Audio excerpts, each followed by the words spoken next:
한동훈 법무부 장관이 어제 김의겸 의원과 다시 한번 충돌을 했습니다. 어떤 일 때문에 충돌을 했는지 영상으로 확인하겠습니다. 다수당이 힘을 이용해서 적법하게 공무를 수행 중인 공직자들을 좌표 찍고 조리돌림하도록 공개적으로 선동하는 것이, 이렇게 그 과정에서 법치주의를 훼손하려고 하는 것이, 그것이 역사에 남을 것이라고 생각합니다. 자기 이름과 얼굴 하나 공개되는 게 무슨 그렇게 큰 일이라고 그렇게 소란을 피우는지 모르겠습니다. 정말 좌표를 찍는 것은 검찰입니다. 무슨 좌표 찍기다, 조리돌림이다, 더 과한 반응이 나오기 때문에 지금 이게 법무부에서 받은 자료를 달라고 그랬는데 다 주질 않아요. 윤석열 정부 들어서서 문재인 전 대통령 정부 시절의 인사, 그리고 이재명 대표에 대한 수사에 대해서 저희들이 파악하기로 150명이나 되는 검사들이 투입이 되고 있어요. 검사를 또다시 220명이나 증원을 한다. 이게 잘 납득이 되질 않습니다. 아까 명단을 잘 못 받으셨다고 그러는데 150명 명단은 다 알고 계시지 않습니까? 그러니까 밖에다가 그렇게 좌표 찍듯이 공개하고 계시겠죠. 자, 증언 문제 때문에 또 충돌을 두 사람이 했는데 윤희석 대변인님 어떻게 좀 보셨습니까? 참 이것에 대해서 뭐 어떻게 생각해야 될지 모르겠어요. 이 한동훈 장관만 나오면은 자꾸만 이거 김의겸 대변인 이렇게 얘기를 하는데, 일단 그 좌표 찍기 관련한 얘기 먼저 해보면, 네. 이 국민들이 수사하는 검사를 굳이 뭐 이름을 알고 얼굴을 알 필요가 없잖아요. 뭐 알 권리라고 얘기하시는데 결과적으로는 그 개인에 대해서 검사 또는 수사관의 어떤 심리적 압박을 가해서 수사를 결론적으로 방해하려고 하는 것이다, 이렇게밖에 볼 수 없고, 이게 조금 과한 얘기일 수는 있는데 이런 게 자꾸만 이 심해지면요, 남미나 뭐 이탈리아 이런 유럽 국가에서 보면 검사나 판사가 위해를 당하는 경우가 많거든요. 이렇게까지 사회 분위기가 갈 수도 있는 겁니다. 이런 차원에서 한동훈 장관이 지적한 거에 대해서 김의겸 의원이 또 뭐 자료를 안 준다고 하는데, 김의겸 의원이 한동훈 장관에 대해서 이렇게 자꾸만 좀 표현이 그렇습니다. 스토킹하듯이 하는 거, 이거 국민들이 너무 불편하시니까 좀 논리적으로 증거를 가지고 대응해 주시기를 바라요. 정의 변호사는 어떻습니까? 이게 법적 근거가 있기 때문에 그렇습니다. 공공기관의 정보 공개에 관한 법률에 따르면 공무원은 본인의 어떤 업무와 성명을 공개하도록 되어 있습니다. 심지어 이 개인적인 사생활 침해 우려가 있으면 뭐 공개하지 않을 수 있지만요, 그러한 경우에도 본인이 어떤 업무를 하는지, 어떤 이름으로 하는지는 공개하도록 되어 있어요. 그렇다면 검찰이 누가 어떤 수사를 하는지 공개하지 못할 이유는 없지 않고, 또 반대로 이게 정치적 의도는 분명히 저도 있다라고는 생각이 듭니다.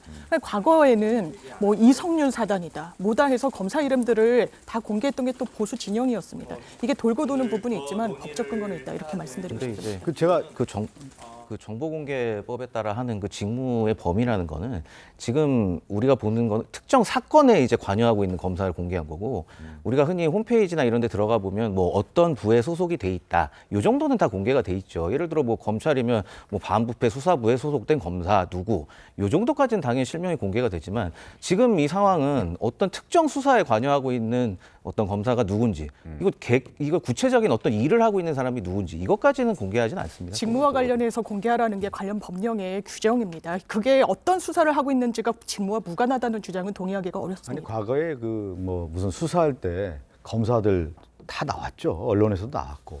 그 언론을 기반으로 해서 이 수사는 누가 하고 누가 그렇게 발표한 겁니다. 그러니까 전혀 문제가 없는 거고, 하나 좀 말씀드리고 싶은 건 뭐냐면, 우리나라 이 법조계에 어떤 현상이 있냐면, 누가 수사를 했고 무죄가 됐어요. 예를 들어서 무슨 조작 사건을 했단 말이에요. 그럼 조작 사건과 관련된 부분이 남아 있지 않겠습니까? 그런데 어느 날 보면 이 조작 사건 했던 사람들 다 진급해 있어요. 검사장도 되고 막 다 돼 있단 말이에요.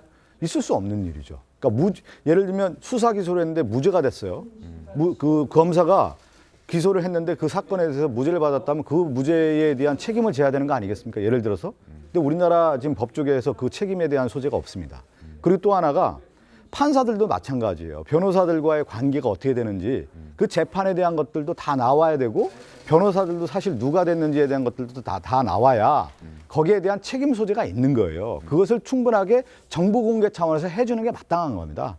그런데 지금 우리나라 같은 경우 대부분 조작 사건 했는데도 진급하고 뭐 이런 경우가 있다고 하면 그 부분에 대해서는 책임을 물어야 되는 거 아니겠어요?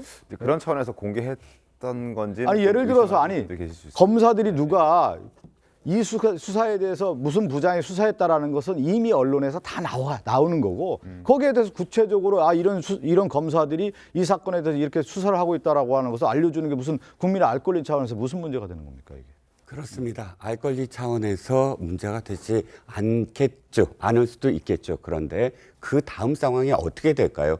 정보가 공개된 다음에 사람들이 아 이런 사람들이 이렇게 하는구나 라는 선에서 만약에 가만히 그냥 지켜만 본다면 그 문제 되지 않을 수도 있습니다. 하지만 특정한 어떤 정당이 특정한 어떤 의도와 관련된 그런 정보를 공개했을 때, 신상을 공개했을 때 그 다음에 벌어질 상황들은 이렇습니다. 좌표 찍기, 자신의 지지자들이 그 몰려가서 검사들과 검사들의 가족을 탁탁 털어서 공개를 한다. 이런 상황이 벌어지기 때문에 이런 상황이 벌어지면 어떻게 됩니까? 검사들은 아, 나 이런 사건에 대해서 사실은 거리를 두거나 혹은 또 제약이 있을 수밖에 없어요. 그런 압력으로 느끼게끔 만드는 의도가 아니라면 사실상 이런 상황이 벌어지는데도 아 이건 알 권리야라고 그냥 놔두는 것 이건 사실 굉장히 우리 민주주의 그러니까 사법민주주의를 후퇴시킨다. 그러니까 돌든 자 무조건 가서 때려라라고 이야기하는 것과 마찬가지다는 겁니다. 그래서 정보 단순히 그렇게 미화시킬 것이 아니라 그렇다면 이 검사들의 어떤 그런